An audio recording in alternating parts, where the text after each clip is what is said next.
Hi, First Parish friends, sending you light on this wet and gray day.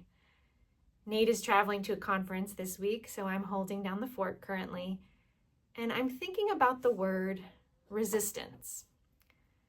Resistance is a word we hear a lot of these days, and it came up last Sunday. I was preaching on the prophet Jonah and his own resistance to his call to tell it like it is in a tricky political situation, and the opportunity for all of us to reframe working with resistance, whether it's our own internal resistance to kind of doing the right thing, or resistance to a wider context of injustice, as an opportunity to engage in a kind of spiritual strength training together.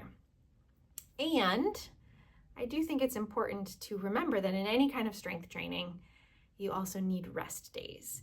And that part of resistance is also making sure that all of this is done in a sustainable way. And so I came across this resource that I really liked and I thought I would share from a Unitarian minister in Provincetown. And it's a sort of spectrum of rest and resistance, and it offers these really tangible little invitations or practices for whatever you're needing at the moment, whether it's removing yourself from news media for a little while, kind of mindfully consuming the news, to recalibrating. There's some mindfulness practices on here, to rest, remembering to sleep, or drink a cup of tea, which I just did, to refill your own spiritual cup so you can be pouring from a fuller cup, reconnecting to remember you're not alone, and then also to resisting, to call someone who's more affected by what's going on in the world than you are, to show support, to volunteer, to call your senators and reps, to attend a vigil or a protest. I know there's a lot of protests happening this weekend in all kinds of places, and so I just thought I would share that as a resource to have around, or look for it around campus as you walk around, to remember that resistance and rest are part of a spectrum of sustainability that work together.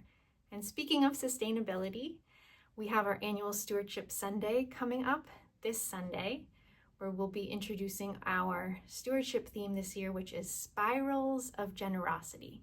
Another beautiful theme from the natural world that invites us to ponder the beauty and the depth of generosity that we see in nature and that we're invited into together as a community. So see you soon. May you find what your spirit needs, the strength of resistance, the replenishment of rest, and everything in between, knowing that we're in it for the long haul together.